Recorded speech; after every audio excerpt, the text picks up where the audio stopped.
I reckon there are moments in life when the world seems to tilt on its axis and you're left grasping for something solid to hold on to. That's how it felt on that sun-dappled morning in Sonoma Valley when my husband Nathan, steady as an oak, leaned close and whispered words that turned my heart to ice. I'm Seraphina, 32 years young, and I've been wed to Nathan, a doctor with a mind sharper than a barber's razor, for 5 years now. My brother Lucas, 2 years my junior, has always been my shadow and my sun, full of mischief and heart, the kind of man who'd give you the shirt off his back and laugh while doing it. When he invited us to his wedding at a sprawling estate in Sonoma, I thought we were in for a week of wine-soaked joy. The first 2 days were a dream, vineyards stretching to the horizon, laughter ringing like church bells, and Lucas beaming beside his bride-to-be, Celeste. But on the third day, at the post-wedding brunch, everything changed. We were sipping mimosas, my parents chuckling over some tale of Lucas's boyhood, when Nathan's hand tightened on mine. "We have to go," he said, his voice low and urgent, like a man who'd seen a storm brewing on a clear day. I stared at him, my fork halfway to my mouth. "What in blazes are you talking about?" I hissed, thinking he'd lost his senses. His eyes, usually warm as a summer dusk, were hard as flint. He said, "Celeste, she's planning to vanish with $5 million, and she's set to stage an accident to do it." My stomach plummeted, as if I'd stepped off a cliff with no bottom in sight. Now, before I unravel this tale of deceit, I urge you to hit that subscribe button and join our YouTube family for more stories that'll keep you on the edge of your seat. Drop a comment with where you're watching from. Your corner of the world matters to me. This story's a wild ride, and you won't want to miss a single twist. The trouble began when Nathan and I rolled up to the estate on a Thursday, the air thick with the scent of grapes and promise. The place was a marvel. Golden hills, gardens trimmed neat as a banker's mustache, and a mansion that could have housed a small army. Lucas had spared no expense, or rather, Celeste's folks had, seeing as her father was said to own half of Portland's skyline. My parents, Clara and Henry, stood on the steps, waving like kids at a parade. Ma's silver hair glinted in the sun, and Paul was gesturing wildly, his usual side of excitement. Lucas bounded down to greet us, his grin wide enough to bridge a river. "Where's Celeste?" I asked, after he'd nearly squeezed the breath out of me. "He's getting primped with his bridesmaids," he said, his eyes sparkling. "You're gonna love her, Sarah. She's a wonder." I'd met Celeste only twice before, a fleeting supper at Christmas and a crowded engagement bash. She'd been all smiles and grace, but there was a polish to her that felt like a well-rehearsed play. Still, Lucas was smitten, and I wasn't one to question his heart. Our room was a palace in itself, with a balcony overlooking the vines and a bed softer than a cloud. Nathan sank onto it, whistling woe. "This place must cost a king's ransom," he said. I shrugged, unpacking my suitcase. "Celeste's folks are footing the bill. Her pa's got more money than God, or so Lucas says." That night, at the welcome dinner, Celeste glided in like a vision, her auburn hair cascading in waves, her dress simple yet stunning. She spotted me and rushed over, arms wide, her voice sweet as honey. "Seraphina, I'm thrilled you're here. Lucas says you two were thick as thieves growing up." Her warmth was almost too perfect, like a painting you admire but don't quite trust. I introduced her to Nathan, and she turned that dazzling smile on him. "The brilliant surgeon. Lucas told me you're saving lives at Seattle General." Nathan, ever modest, nodded, but I saw his eyes narrow, just a fraction, as if he'd caught a false note in her tune. As the evening wore on, I watched Celeste work the crowd, her laughter bright, her words tailored to each guest. She lingered with my pa, asking sharp questions about his tech investments, her interest too keen for a bride distracted by wedding plans. I brushed it off. Wedding jitters, I told myself. But as Nathan and I walked back to our room, a shadow settled over me, like a cloud passing over the moon. Something wasn't right, and deep down, I knew it. The Sonoma estate was a sight to behold, a kingdom of green vines and golden light that seemed to promise nothing but bliss. Yet as I wandered its halls and gardens, a queer unease took root in my chest, like a weed sprouting in a well-tended plot. The welcome dinners had set the tone, with Celeste flitting about like a butterfly, her auburn hair catching the glow of fairy lights strung across the courtyard. She was a marvel to watch, charming my pa with talk of stock portfolios and dazzling my ma with compliments on her garden back in Tacoma. But there was a practiced air to her, as if she'd rehearsed every smile in a mirror. I tried to shake the thought, telling myself a bride's bound to be a bit polished on such an occasion. But Nathan, though, kept his eyes on her, his brow creased like a man puzzling over a riddle. The next morning, at a champagne breakfast on the terrace, Celeste was already in full form, radiant in a linen dress, calling out greetings as if she'd known us all her life. "Seraphina, Nathan, you must try the chef's special today," she said, her voice bright as a bell. But I noticed her glance at her phone, a slim, black thing, not the silver one I had seen her use the night before. She stepped away thrice during the meal, each time returning with a tighter smile. Once, I went inside to fetch a shawl and caught her in a side room, her voice low and sharp as a knife. "The deadline's tomorrow," she was saying, her tone nothing like the honeyed one she used with us. "No mistakes, or we're done." She saw me and snapped the phone shut, her face softening in an instant. "Just the caterer," she said, with a laugh that didn't reach her eyes. "Always some crisis." I nodded, but my mind churned. 2 phones? And that voice, so cold it could have frosted glass? I mentioned it to Nathan as we sipped our coffee, and he rubbed his chin, thoughtful. "Could be wedding business," he said, but his tone carried a doubt that mirrored my own. The day wore on with a flurry of activities. Wine tastings for the guests, dress fittings for the bridal party. I was one of Celeste's bridesmaids, though her cousin Leela held the maid of honor spot. In the fitting room, Celeste was a queen, her suggestions carrying the weight of commands. "Leela, that neckline's divine now that we fixed it," she said, her smile sweet, but her eyes sharp. Leela nodded, but I caught a flicker of unease in her face, like a deer scenting a wolf. During a break, I chatted with Leela, hoping to learn more about the bride who'd swept my brother off his feet. "Celeste grew up in Seattle, right?" I asked, recalling Lucas's tales. Leela frowned, her needle pausing mid-stitch. "Portland, I thought, but maybe I've got it mixed up. Cousins, always a tangle." She laughed, but it was thin, and before I could press her, Celeste appeared, linking arms with Leela. "What secrets are you spelling?" she asked, her tone light but her grip firm. I smiled, deflecting, but my heart beat a little faster. That afternoon, as we toured the vineyards, I saw Celeste slip away to take another call, this time on the silver phone. She stood by a trellis, her back to us, but her gestures were sharp, almost angry. When she returned, she was all smiles again, but I couldn't unsee the shift in her, like a mask slipping just enough to show the face beneath.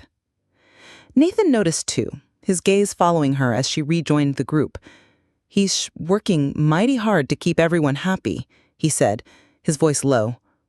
I nodded, but my thoughts were elsewhere, tangled in the mystery of a bride who seemed too perfect to be true.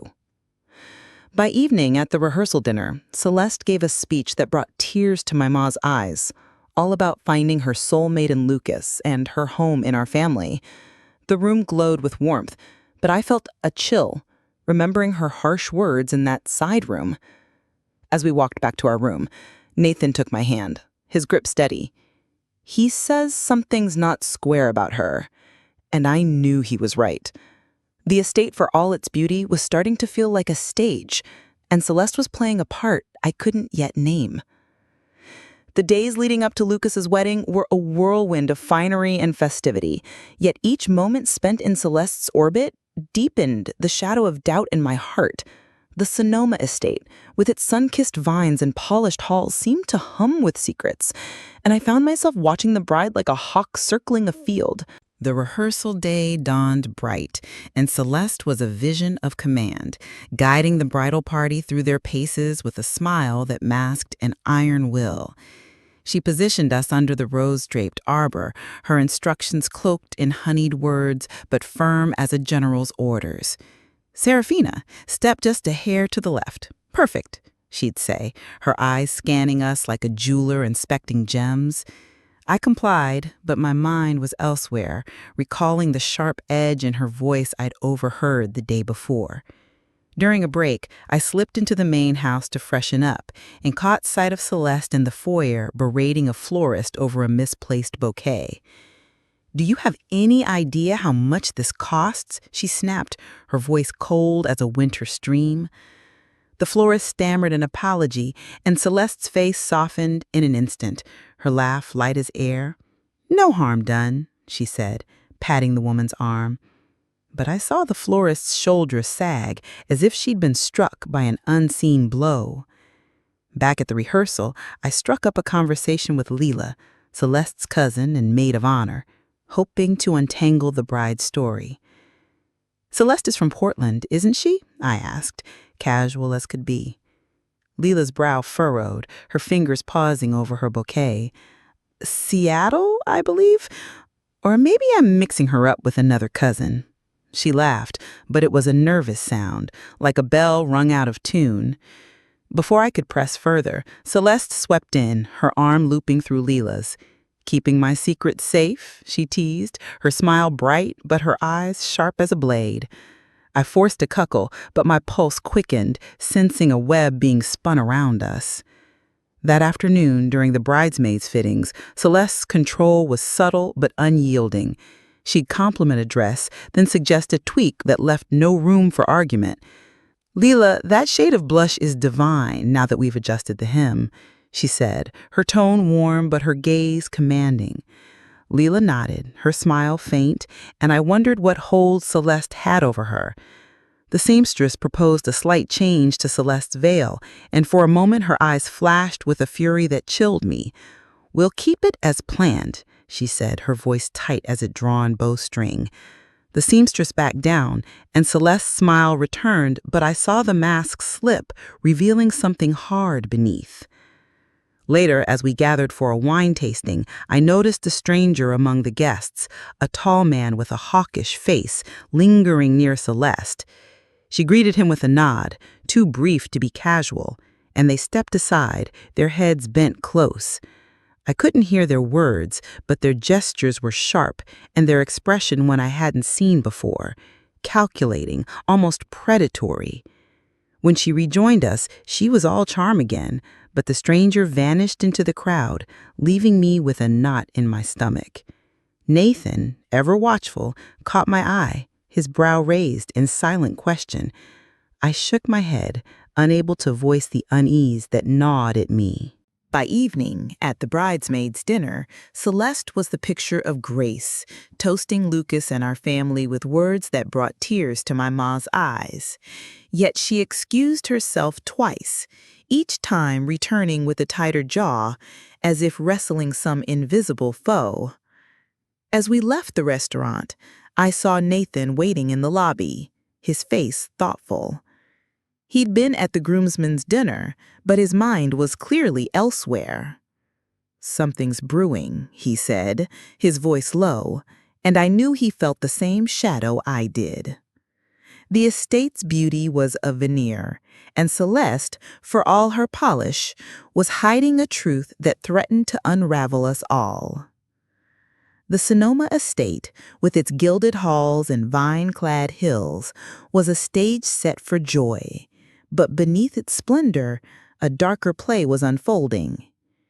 As the wedding drew nearer, Nathan's steady gaze turned to Celeste, and his quiet resolve stirred a storm in my soul that I could no longer ignore. The evening of the rehearsal dinner had left us both uneasy, Celeste's polished words ringing hollow against the memory of her sharp-tongued outburst and that stranger's furtive nod. As we walked back to our room, Nathan's hand found mine, his grip firm as iron. His silence was a ponderous thing, like a river gathering strength before a fall. In the quiet of our chamber, he sat on the edge of the bed, his eyes fixed on some distant point. "There's a crack in her story," he said at last, his voice low as a confessor's. I perched beside him, my heart aflutter, for Nathan was not a man to speak lightly. He began to unravel his suspicions, each word a stone dropped into still water. Lucas had spun a tale of meeting Celeste at a charity gala where he'd outbid her for a weekend in Aspen. Yet one of her friends, loose-lipped over wine, had mentioned a chance encounter at a Portland cafe where Celeste had spilled tea on Lucas's coat. "Two different stories," Nathan said, his brow creased like a plowed field. "And the way she steers your paw toward talk of investments, it's too deliberate, like a hunter stalking game." I frowned, my mind racing to recall Celeste's interactions with Pa. Her questions to Pa about his tech ventures were sharp, almost greedy, and her warmth with Ma felt rehearsed, like a player on a stage. Nathan's next words struck like a thunderclap. "He've set a friend to digging into her past," he said, his tone steady but grave. "An old comrade from my college days, now a former FBI man who owes me a debt." I stared, my breath catching in my throat. "You're investigating Lucas's bride?" I asked, my voice a mix of shock and awe. Nathan nodded, his jaw set. "My gut's been hollering since we arrived. The phones, the stranger, the way she shifts her tail, I had to know." I felt a pang of betrayal, for Lucas's heart was bound to Celeste, but Nathan's certainty was a beacon in the fog of my doubts. He'd reached out to his friend the night of the welcome dinner, asking for a quiet probe into Celeste's history. The man, skilled in unearthing secrets, had promised a swift report. "If I'm wrong," Nathan said, "I'll beg Lucas's pardon myself. But if I'm right, we're saving your family from a serpent in the grass." His words stirred a memory of Celeste's cold snap at the florist, her fleeting glance at that hawk-faced stranger. I dismissed them as wedding nerves, but now they loomed like storm clouds on a clear day. As we lay in bed that night, the estate's grandeur felt oppressive, its walls whispering of hidden truths. Nathan's hand rested on mine, a silent vow to see this through. I thought of Lucas, his boyish grin as he spoke of Celeste, and my heart ached at the thought of shattering his dream. Yet the evidence was mounting, her conflicting tales, her calculated charm, her secret talks with unseen allies. Celeste was a puzzle, and Nathan was piecing it together, each fragment revealing a woman who might not be what she seemed. By morning, Nathan's phone buzzed with a message from his friend, a cryptic note promising answers by the wedding's end. "We'll need to watch her close," he said, his eyes sharp as a blade. I nodded, my resolve hardening. The estate was a paradise, but it held a serpent, and I'd not let it strike my family unawares. The days ahead would test our mettle, but Nathan's steady hand and my love for Lucas would guide us through the gathering storm. The wedding day broke over Sonoma like a painter's dream, with skies clear as crystal and a breeze that carried the scent of roses and hope. Yet beneath the pageantry, my heart beat a wary rhythm, for Celeste's shadow loomed larger with every passing hour, and Nathan's quiet vigilance fanned the flames of my unease. The estate was a vision, its gardens transformed into a cathedral of white chairs and blooming arches where Lucas would bind his life to Celeste's. The bridal suite buzzed like a hive, with maids fussing over dresses and mirrors reflecting a flurry of silks. Celeste sat at the heart of it, a queen in her calm, her auburn hair woven into an intricate crown, her gown a cascade of lace that caught the light like a river at dawn. She beckoned me near, her smile warm as a hearth. "Seraphina, this is for you," she said, offering a velvet box. Inside gleamed a silver locket etched with a vine. "For welcoming me," she added, her eyes soft in the mirror. My heart wavered, touched by her gesture, but the memory of her sharp words and furtive glances held me back from trust. The ceremony was a thing of beauty, Lucas standing tall in his tuxedo, his face alight with a love that brought a lump to my throat. When Celeste glided down the aisle, the guests gasped, her grace a spell that bound us all.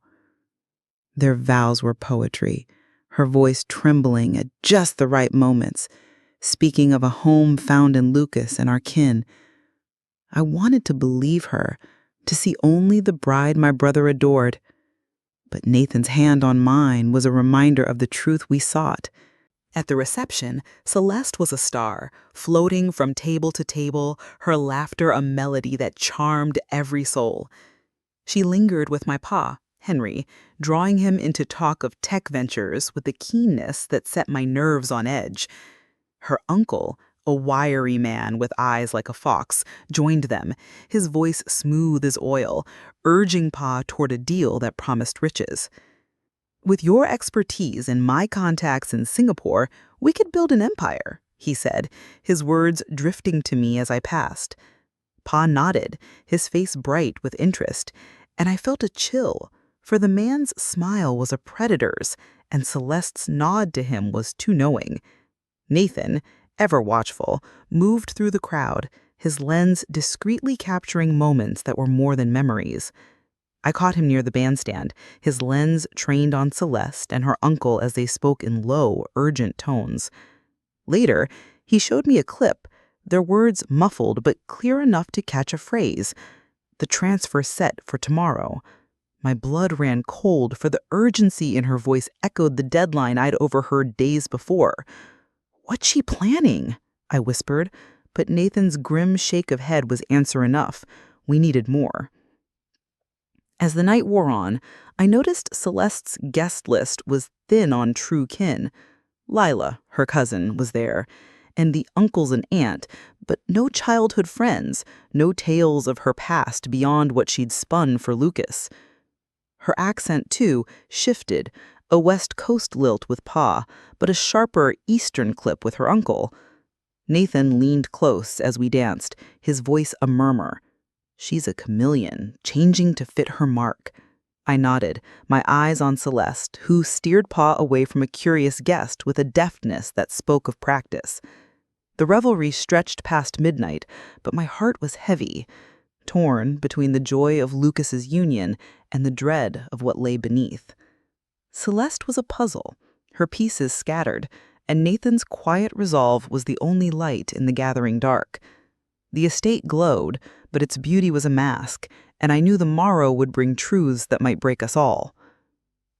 The post-wedding brunch was a feast of sunlight and laughter, with the Sonoma Estate's gardens decked in tables laden with delights.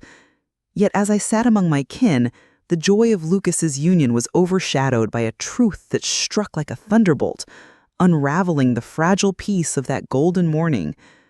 The night before, Nathan had been a shadow, his phone buzzing with messages from his FBI friend, his brow etched with a resolve that chilled me. At the brunch, he was quieter still, his eyes darting to Celeste as she played the gracious wife, her white sundress a contrast to the storm brewing in my heart. My parents glowed with pride, their voices mingling with the clink of glasses. Ma said, "Celeste is a gem," nodding toward the bride, who laughed with the groomsmen. Pa leaned close, his voice low. "Her uncle's got connections that could triple my ventures in a year. I forced a smile, but my stomach knotted, for Nathan's clipped glances told me the hour of reckoning was near. He had been stepping away all morning, his phone pressed to his ear, his strides purposeful as he paced the lawn. When he returned to our table, his face was a mask of stone, his hand gripping mine beneath the cloth. Celeste approached, her smile bright as she addressed Pa. "Henry, I meant to ask about your neural network patents. Your approach is groundbreaking." Pa beamed, launching into a tale of his tech triumphs.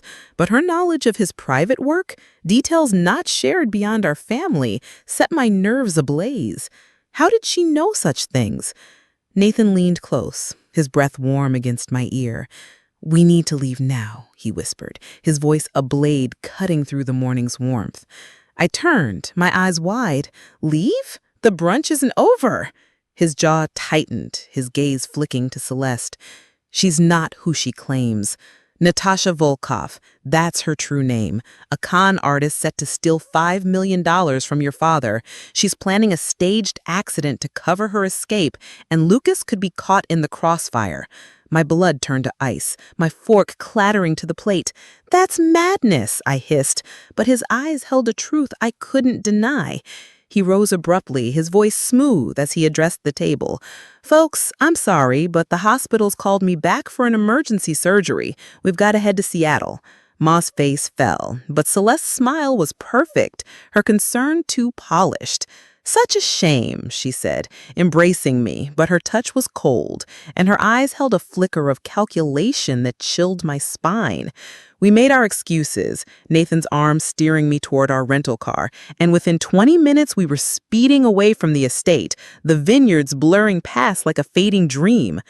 At a quiet overlook, Nathan pulled over, his phone a trove of evidence. "I knew she was trouble from the start," he said, his voice steady but grim.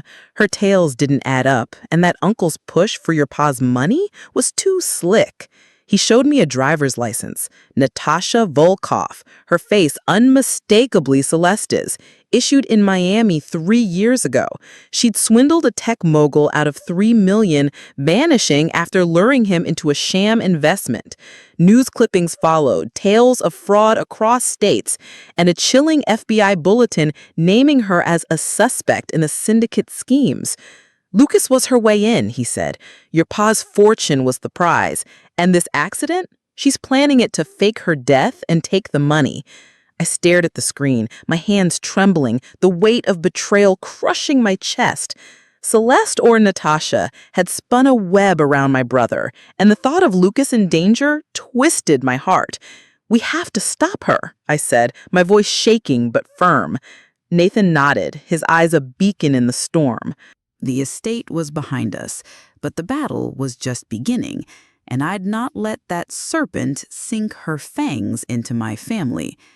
The Sonoma sun was sinking low as Nathan and I fled the estate, our hearts heavy with the truth of Celeste's deceit.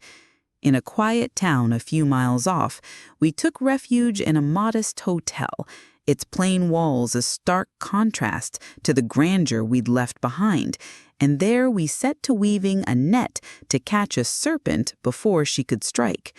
Nathan's face was a map of resolve, his fingers dancing over his phone as he traded words with his FBI friend, a man whose skill in unearthing secrets was our lifeline.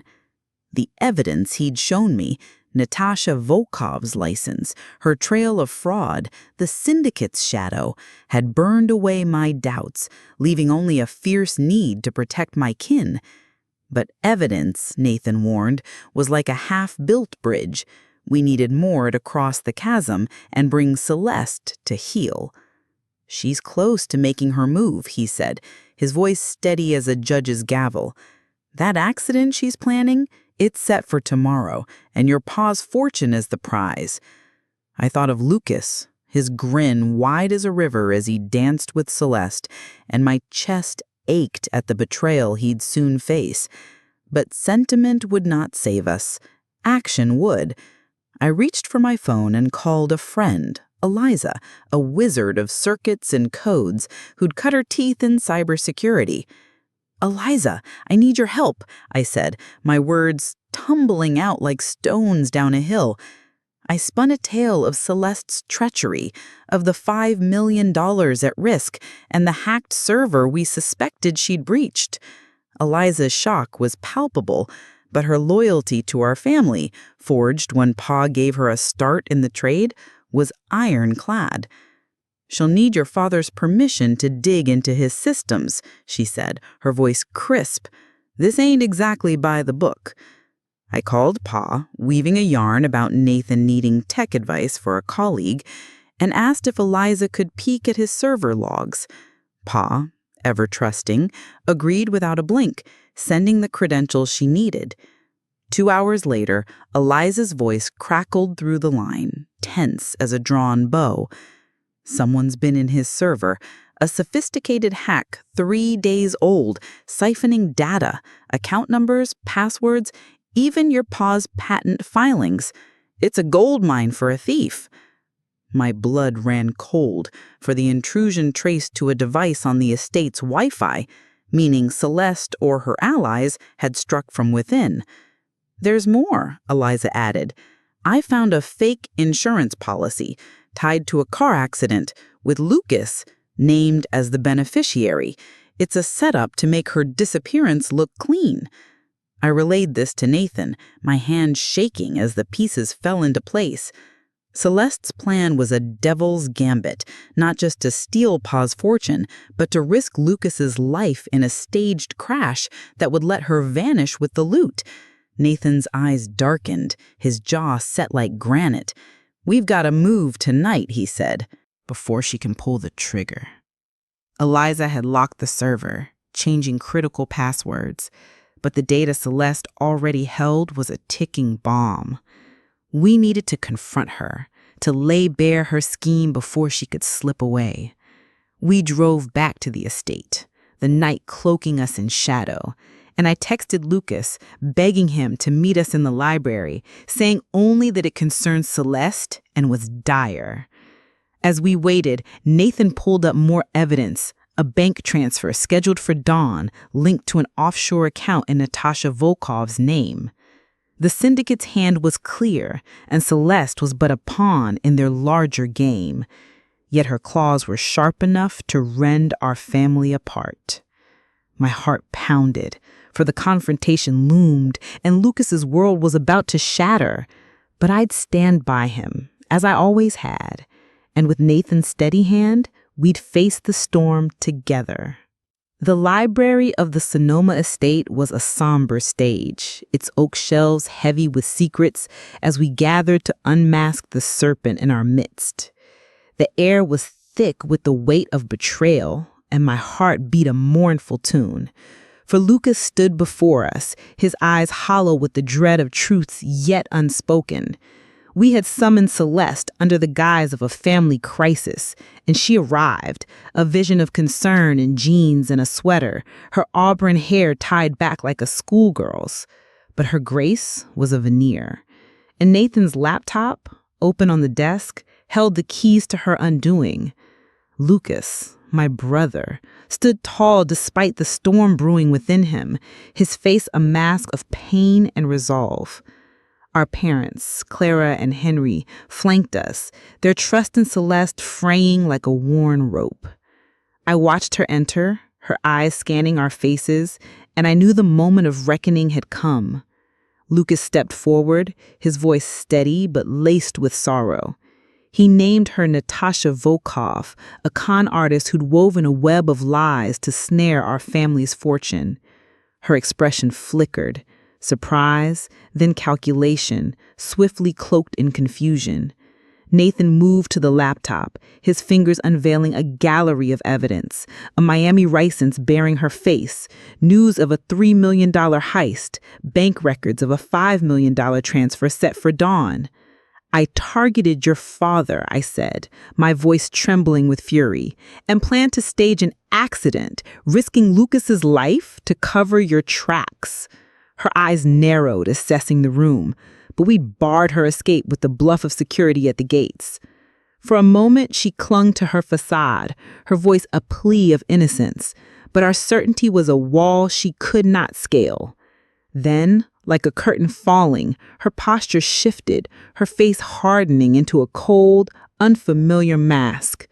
"You're sharper than most, Nathan," she said, her tone clipped, with a faint accent I couldn't place. "I underestimated you." Ma gasped, her hand clutching Pa's arm, and Lucas staggered, as if her transformation were a physical blow.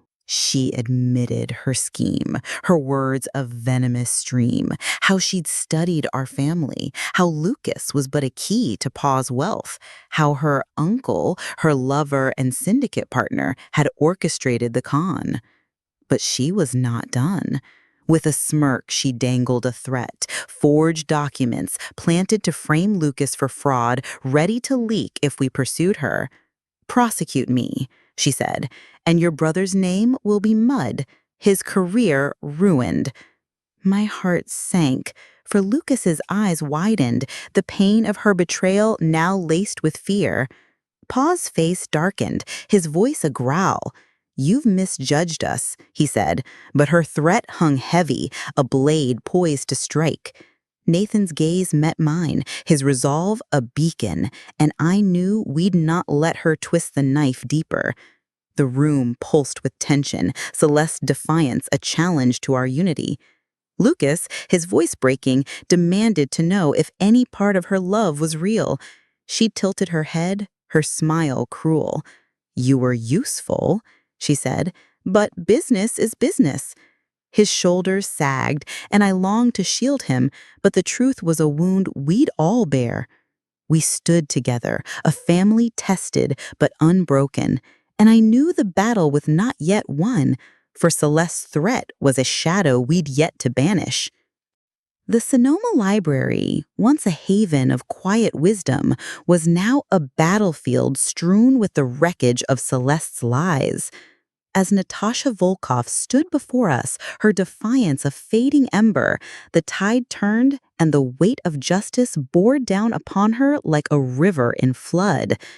Her threat to frame Lucas hung heavy, a venomous barb meant to cow us into silence. But my father, Henry, was not a man to bend before a storm. While we'd traded words with Celeste, he'd been weaving a trap of his own, his phone a silent ally in the fray. "You've miscalculated," he said, his voice hard as flint, holding up a screen that glowed with an email from an FBI agent confirming receipt of our evidence. "My security team's frozen my accounts and the law's closing in." Celeste's eyes widened, real fear flickering where once was only cunning. She glanced at the door, but Nathan stepped forward, his presence a wall. "Your lover, that uncle of yours, won't save you. He's been spotted, and the FBI's on his trail." The air shifted, and Celeste's composure crumbled, her shoulders sagging as the truth of her isolation sunk in.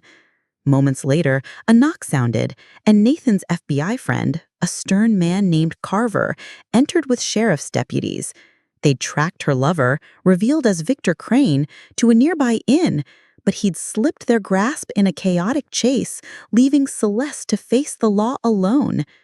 The deputies cuffed her, her auburn hair falling loose as they let her out, and Lucas watched, his face a mask of anguish. He swayed, as if the ground had betrayed him, and I caught his arm, my heart breaking for the brother who'd loved a phantom. As Celeste was taken, Carver briefed us on her true name, Natasha Volkov, a Serbian-born swindler who'd danced through scams since her youth, her syndicate a web of shadows across states. The fake insurance policy, meant to mask her staged accident, had been uncovered, along with planted documents framing Lucas for fraud, a cruel twist to ensure her escape. "You stopped her just in time," Carver said, his voice grim. "She'd have drained $5 million from your father's accounts by dawn." The words were a cold comfort, for the cost was etched in Lucas's hollow eyes, his dream of love shattered like glass. The hours that followed were a blur of statements and questions, the estate's grandeur now a hollow shell. We learned how close Celeste had come. Her hack into Pa's server had siphoned enough data to cripple his ventures, and only Eliza's swift work had stemmed the tide. Lucas sat silent, his wedding band a bitter weight on his finger, and I longed to erase his pain, but time alone could mend such wounds. Ma clung to Pa, her tears a quiet river, while Nathan's hand on mine was a steady anchor in the storm. As night fell, we gathered in the library, a family bruised but unbroken. The guests were told a softened tale, that Celeste had deceived us and the marriage was void, but we bore the full truth, a scar we'd carry forward. Lucas looked to me, his voice a whisper. I loved her, he said, and I held him close, knowing love, though betrayed, was not lost forever. The law had claimed Celeste, but the healing was ours to forge, and I vowed to stand by my brother through the shadowed days ahead. The Sonoma storm had passed, leaving our family battered, but standing, like oaks weathered by a gale. A year on, as I sat among my kin in a quiet Chicago dining room, the scars of Celeste's betrayal were softening, and the light of hope flickered anew, a testament to the stubborn strength of love and trust, hard-earned. Lucas, my brother, had borne the heaviest wound, his heart torn by a woman who'd never existed, save in lies. Yet time, that patient healer, had worked its craft. He'd left the San Francisco apartment where Natasha Volkoff's shadow lingered, moving to Chicago to be near us. Pa found him a post at a tech firm downtown, and in a modest flat near Mall's Garden, he began to rebuild. Ma, ever the sentinel, filled his days with her cooking and quiet talks, while Pa, chastened by his near ruin, tightened his venture's defenses, his trust now a cautious flame. Nathan and I back in Seattle called Lucas daily, sometimes sharing silence when words failed, for love speaks loudest in presence. 3 months after that cursed wedding, Lucas took a step toward the light, founding a charity to aid victims of scams, pouring his pain into purpose. By 6 months, he ventured a coffee date with a colleague, a small act of courage that sparked no romance but kindled hope. At our family dinner, a year to the day, Lucas's laugh rang out, a sound I'd feared lost. He spoke of a promotion, his eyes bright with plans, and I saw the boy who'd once chased me through Tacoma's fields. Pa, wiser now, shared a tale of a new venture, his skepticism a shield forged in fire. Ma squeezed my hand, her smile a quiet victory over grief. The ordeal had woven our bonds tighter, like threads in a sturdy quilt. Nathan's instincts had saved us, his hand steady when mine trembled, and our marriage emerged stronger, rooted in a trust unshakable. The law, too, had its say. Natasha Volkoff faced trials for scams spanning coasts. Her $5 million plot against Pa, a cornerstone of the case. Her lover, Victor Crane, remained a ghost, the syndicate's shadow a whisper we could not ignore. Yet the FBI's net was closing, and justice, though slow, was sure. Lucas raised his glass, his voice steady. I've learned trust ain't a gift to be flung wide, he said. It's a garden, grown slow, tended with care. Ma nodded, adding, and love, the real kind, builds bridges, not walls. I felt Nathan's warmth beside me and knew we'd faced the counterfeit and found the true.